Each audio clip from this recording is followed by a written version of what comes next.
This week on Culture Leaders, I sat down with Tendü Yogurtçu, the Chief Technology Officer of Precisely, a company powering data integrity for more than 90 of the Fortune 100. Tendu's perspective as a CTO is anything but traditional. Her leadership blends deep technical knowledge with a human-first mindset, and her approach to innovation is rooted in clarity, connection, and culture. We talk about how to align technical transformation with business goals, how to create momentum in remote environments, and why innovation is only sustainable when it's grounded in empathy. She also shares her views on AI governance, inclusion in data design, and what it really takes to move fast without breaking trust. And yes, she's building software, but she's just as focused on mentoring rising talent, closing equity gaps, and creating cultures where teams thrive. This is a conversation about building technology that actually serves people. Welcome to the podcast, Tendü Yogurtçu. Tendü Yogurtçu, welcome. My first question, as always, is what's your why? Jessica, it's so great to be here. Thank you for having me. My why is a combination of curiosity, innovation, and impact. I love learning.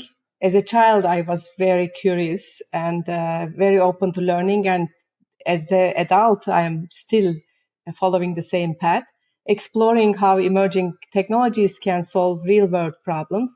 But what keeps me going is the human side, helping people tap into their strengths, guiding the organizational shifts that make innovation sustainable, and finding new, sometimes unexpected paths forward.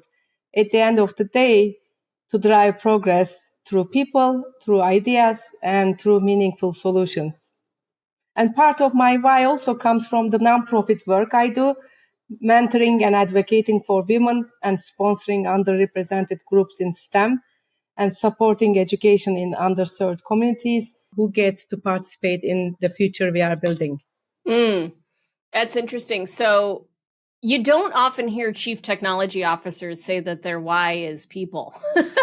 I mean, I feel like there's a stereotype at a bare minimum where chief technology officers are the technical side of the house, and then they have to partner with and figure out how to get people at the organization on board with what they're doing. And sometimes that can be the biggest challenge. Interestingly, that's actually one of the biggest growth areas for our company right now is digital adoption efforts failing because people aren't on board. So how do you get people to embrace change when it's coming at such a rapid pace? So did the technical side of you come first or the people side of you come first? I mean, which the chicken and the egg question, I guess, for you as a leader? It came together, I think. I was always into technology, math, and topics around that. But I also was very people-oriented, both as a leader and as a technologist. So it's a combination. And you're absolutely right. How do you drive culture of innovation? How do you drive digital transformation through cultural change? Those are all starting with people. If you don't bring the people on board, none of those actually is going to succeed. So at Precisely, one of the things that I am focused is, especially with the remote first environment, how do you bring clarity, connection, and culture together with clarity around purpose and impact. I work closely with the strategic customers to bring their real world challenges into the team's view so that the people who are solving the problem, the engineers, the data scientists, the technology teams, understand the business context. I think this is very important. At the end of the day, we are solving problems to serve someone that matters to someone. That connection fuels innovation. And the second piece is, to your point, strategic innovation is a team sport. We focus on rapid prototyping, fast fail experiments, exploration of new markets and emerging technologies, especially when you are remote. This keeps the team energized because they can see they are future focused, and with cross-functional teams owning and iterating on capabilities, there's a bit of ownership feeling as well. And they championship that change. And then the third piece, the recognition. How do you create recognition and in remote environments, especially celebrate contributions. So we built formal programs for invention recognition, technical excellence, and peer-to-peer recognition. We drive hackathons, idea pitches, and spotlight sessions to help everyone stay visible, inspired, and connected. It really connects everyone to our values: openness, determination, individuality, and collaboration. And everybody embraces that across the board. I would love to dig into an example. I think a lot of people don't understand the business context of technological transformations and the importance of culture in driving strategic innovation the way you're talking about. Could we walk through an example for those that are listening? Yes, of course. First of all, Precisely has embraced flexibility in the work environment. So we have 97% of our employees are in remote or hybrid roles. We support in-person collaboration by offering temporary locations for team meetings, town halls, and other company events. I will give an example. We had an enterprise customer uh, which was challenged, and they had major data quality issues, and moreover, very mundane manual ways of creating data quality rules to cleanse their data. So our first step was to understand the customer challenge, and we bring the team so that they can hear the business challenge and the impact and what the solution should look like. And then we bring the team together on a almost like a workshop manner. Some might be virtual, some might be in the same room, to brainstorm and come up with different ways of approaching this problem before even any research prototyping work happens. And then people, cross-functional people, including data scientists, engineers, product managers, and field teams, strategic services, they will be collaborating on the solution so we can make sure the customer problem is solved. So we connect with the customer bi-weekly, every other week, so we can showcase how we are progressing and validate the solution that we are building. So it is not built as a technology idea, it's built to serve their business needs. And we make sure that it is designed in a way that will serve many other customers' business needs as well. But key attributes are there. First, we bring that cross-functional perspective in addition to customers' input. Second, we collaborate cross-functionally. So it's not that technologists or the engineers solving the problem or the data scientists creating a model. And third, we iterate over quite often, both through virtual gatherings or sometimes in-person workshops, so we can bring to market in a successful way. If we need partners, sometimes we will also involve them. That's so, you're doing in those workshops what we've been doing with system implementers, for example. So we were working with the company Florida Power and Light, and they had just implemented ServiceNow a few years before, and they were having service outages every single day. The customer success reps would be getting calls from clients saying, I want to change something about my account or whatever.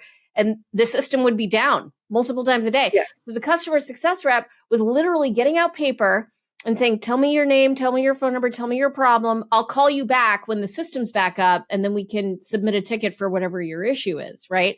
Meanwhile, Yes. IT was not getting any of this information because the customer success reps were so used to the system being down that they weren't even reporting it anymore. It was just like the system doesn't work. So IT and customer success, we got them in a room together, and we consider ourselves like the marriage counselors of digital adoption. So we get them together and we're like, so IT, what's going on? And they're like, oh, we're putting it into routine maintenance, which in their minds is just routine maintenance. It's not a problem. But because the data was so, what's the word? It was imprecisely input, right? What they think is routine maintenance is actually taking the whole system out. And customer success is so used to it being this way that no one's communicating. Everyone's frustrated. And we just got them in a room together and said, here's what's going on. Let's take ownership. Let's take accountability. And they went from having multiple outages a day to they have a clock on the wall now that measures how long it's been since the last outage. And when I checked a couple weeks ago, is it like 90 days? So often these challenges are just people not talking to each other. That's a great example. I am a big believer of cross-functional teams and bringing different perspectives for solving a problem. It also increases the engagement for the employees. Right. And it increased, in this case, the customer experience and the NPS score, and therefore, who knows what other business outcomes or impacts it affects. So I'm curious, when it comes to big data, right? Data being inaccurate or messy, the quality of data is really the biggest problem I would imagine most enterprise companies have. We got lots of tools. We got lots of processing power. The issue is that the data itself is unreliable in some way. And that's usually because of people not putting it in correctly or not using the system accurately, right? I mean, how do you fix that when you come into a client and you realize that's the issue, or how do you prevent that from happening in the first place? So for those of the audience who are not familiar with Precisely empowers organizations across the world, including 93 of Fortune 100 with trusted data. And we define trusted data as accurate, consistent, as well as contextualized data. We call it data integrity. And we do this, Jessica, with a combination of software for all data management you can imagine, from data integration, quality, observability, governance, to also 400 created data sets, as well as strategic services. Now, if we look at one of the recent research that we have actually sponsored through Drexel Lebov College of Applied AI, the research shows that 60% of organizations state AI is a key influence, which probably is higher by now, right? Every 3 to 6 months, the adoption rate is increasing.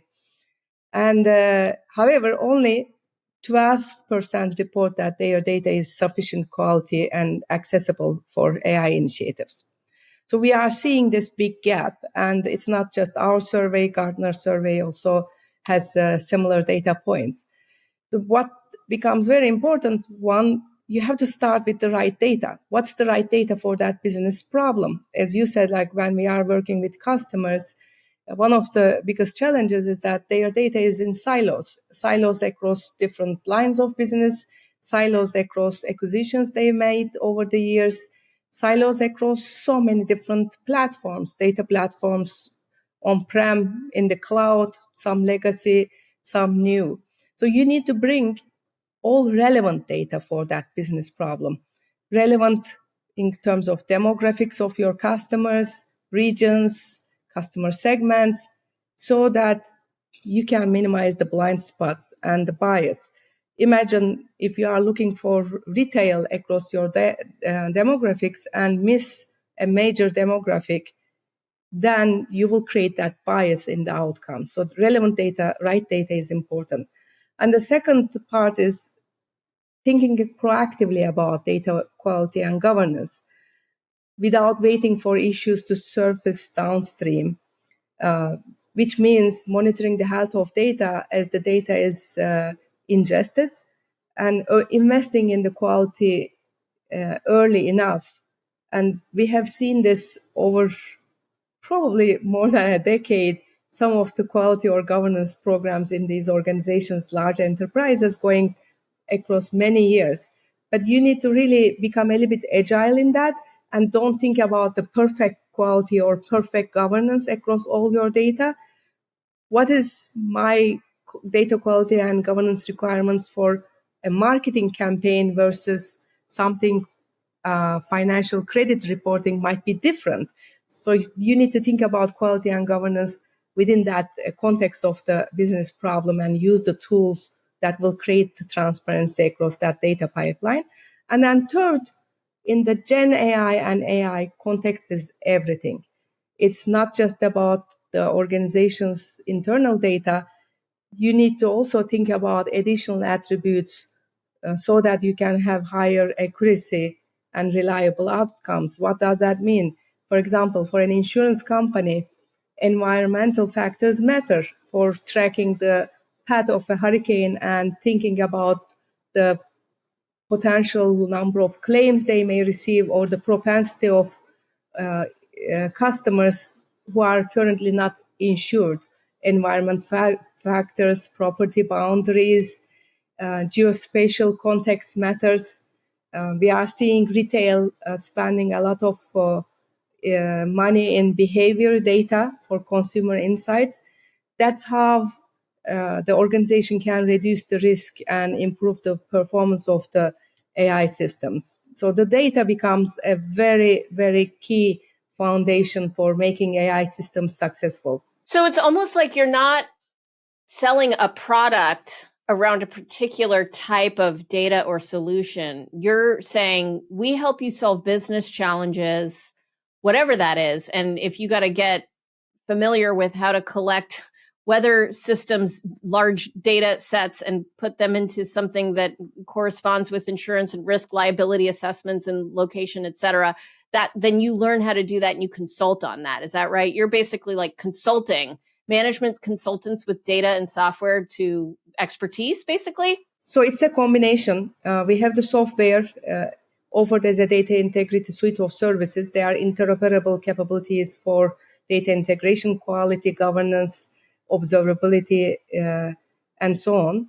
And then we have the curated data sets, which can be combined or can be subscribed on its own. And then the consultancy services, as you described, to operationalize these data programs, because it's often that the customer comes and says, I don't know where to start with quality or governance. Can you help me? Because I have this cultural change I have to drive and I don't know how to define the ownership of data. Yeah. So I remember around 20 years ago when I was early in my career, I was working for Taleo, which was an applicant tracking system company. And they were talking about, they were the tip of the spear on big data when it came to the employee experience, applicant tracking, but then also onboarding and performance management eventually. And I remember the CEO giving a speech about big data. It was the first time I heard the phrase big data. And he gave an example of, we're going to understand all of your employee base. We're going to understand where their performance has started to go down. We're going to correlate it with information about when their shares are about to vest and identify predictively who's going to leave so that you can jump ahead of it and either do a dive and save, offer them more money or get rid of them or hire before they leave, whatever, right? And I remember thinking in that time, that sounds really cool. It also is a little bit creepy. You know, the amount of intelligence that can be gotten, so to speak, from big data sets and predictive analytics and all of that. So with the governance piece, I'm interested in the ethics conversations that are being had. Or can you give an example of where you have to thread the needle carefully when it comes to big data? I think we briefly touched on the bias piece, right? If for whatever is the business context is, if we are not bringing all representation and relevant data, we are creating biases.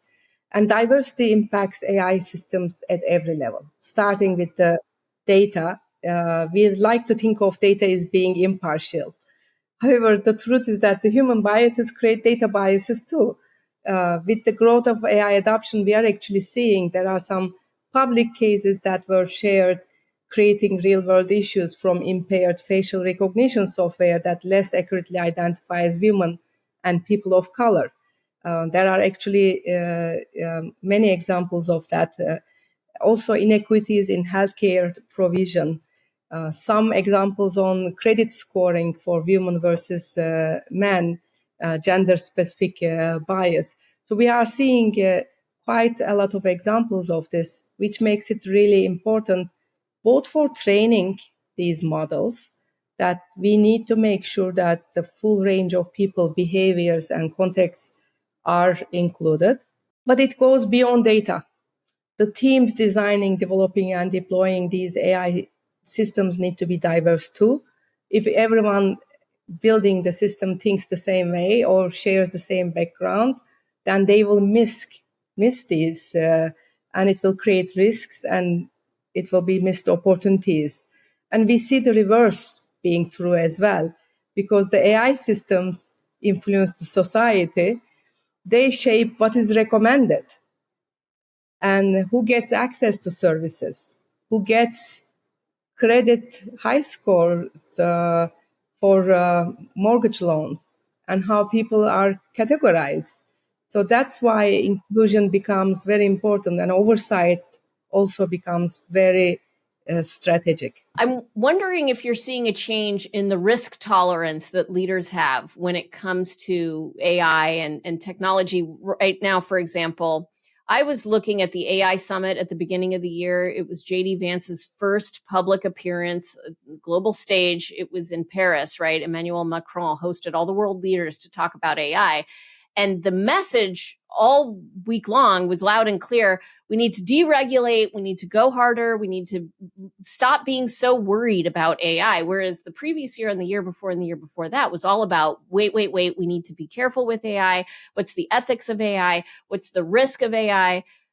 Are they following the lead of the Fortune 100 leaders that you're working with, or are the leaders following the global political leaders' lead, or is everyone just getting more comfortable with AI now so they're less worried about the risk? What are you noticing in corporations? It really varies. Some organizations are more risk tolerant than others. Highly regulated industries actually have started surprisingly ahead of some other industries because they have been governing their data better than others for a long time. They were able to actually embrace some of internal back office use cases for procurement, audits, even agentic AI use cases we are seeing in some of these back office functions. But the risk tolerance still varies. Every week we are getting some questionnaire from customers that actually asks, are you using AI in your products? Are you going to give me opt-in, opt-out? This is why we had to make this explicit opt-in for our customers. And in the case of Gen AI, we are actually offering them a choice to bring their own credentials for whichever models that they want to use so that they can have peace of mind and mitigate those risks.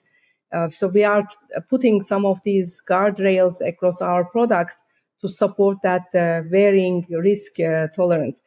When it comes to your question about are they following these more geopolitical sides versus regulations, it's a mix. EU AI Safety Act was actually more pragmatic than the GDPR, which we have seen that was quite a kind of slowing down for people in their data initiatives. However, we didn't see EU AI Safety Act being embraced by all countries. Now every country is coming up with their own regulations. Even in the United States, states are coming up with their own guidelines, which is going to cause more confusion. And that's where we are likely to see innovation shifting geographically because of what regulations dictate, in my view. Yeah, I mean, I remember when I was at Oracle, we used to do 9-box grid evaluations of employees to identify top talent, and none of the German employees were ever considered top talent.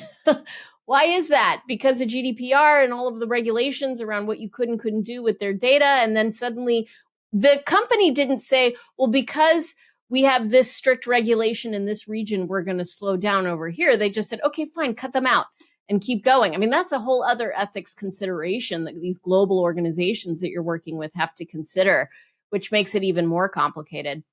I'm wondering what you think the future is for big data, for AI. I mean, what is the thing that you're not doing now with any of your clients that 3 years from now you will be doing?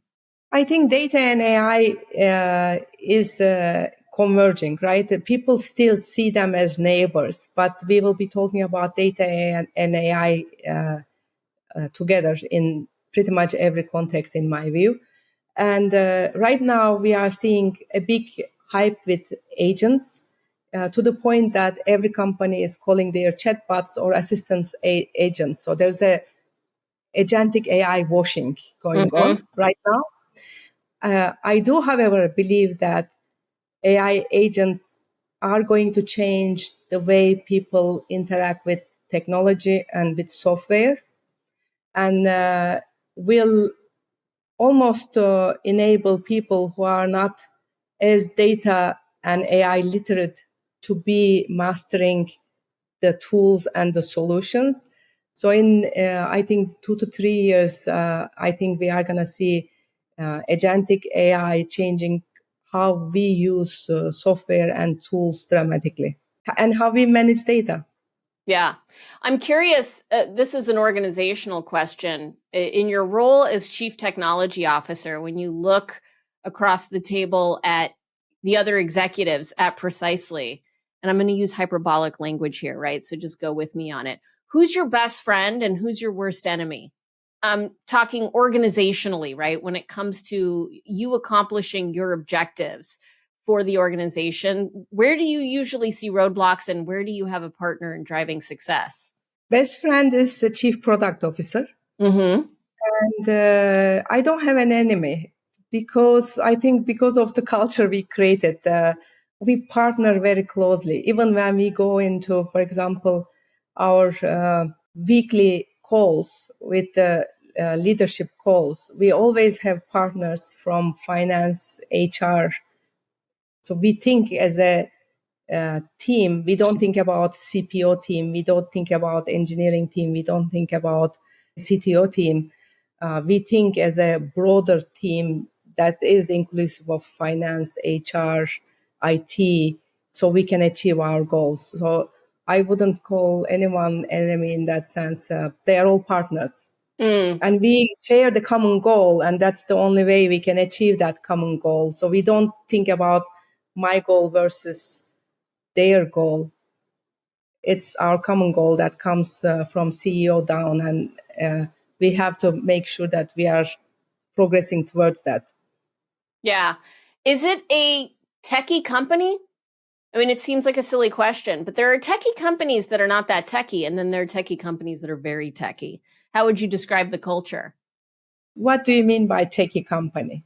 I mean, at Oracle, for example, I would argue that that's a techie company because Larry Ellison is the chief technology officer. So as decisions are being made at the top level, it really all goes first and foremost through the technology lens, right? As opposed to the sales and revenue lens or the human resources lens, where, you know, other organizations, maybe they're in the tech space, but they're driven by something other than the tech when it comes to their culture and their purpose. We are a very product-driven company, but sales and marketing, I would say, will be equally balanced in that.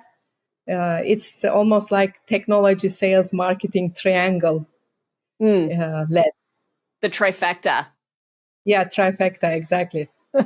That's great. Okay, so one last question I have for you that is my favorite question is, what is something that you don't get asked about very often in these types of interviews that you wish you were asked more often? So, Jessica, first of all, nobody asked what is your why in general, and you asked that already. Check. Yeah, check. I think one of the things, what's a strength people often overlook in you? People don't ask, and they often see me as a strategic or technical technology person who leads innovation. But what they don't always notice is how much I invest in understanding people, where their energy is, how they think, what they need to thrive.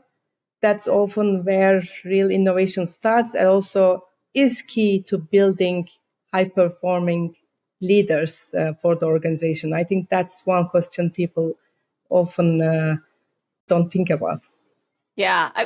Let me ask a terrible question as a follow up to that. I mean, do you think that there being a woman in tech has something to do with that? That you're not so black and white in your thinking? I mean, I'm totally stereotyping right now, but you do a lot of volunteer work in women in STEM. I'm wondering if you've seen that emerge as a theme. That might be related to, I was the co-founder for Precisely Women in Tech program. In fact, a couple of years ago, I co-founded with another sales leader. And our goal was to have this network where we can also mentor and advocate for each other. We welcome men also, by the way, because men have to open the seat at the table often for women, and also give some training tools, executive shadowing, etc., for women in early their careers. And I think I have been always on the more empathy, lead with empathy and understanding others and putting myself into their shoes so that we can come to table with curiosity and not with judgment. And that creates that inclusion and also bringing diverse perspective, which in my opinion always ends with a better business outcome. Hmm. Well, what a beautiful way to end the podcast. Thank you so much for coming onto the show and sharing your expertise with me. You're such an inspiration. I mean, really appreciate you sharing your insights with the listeners, and thank you for coming. Thank you, Jessica, and I enjoyed our conversation very much as well.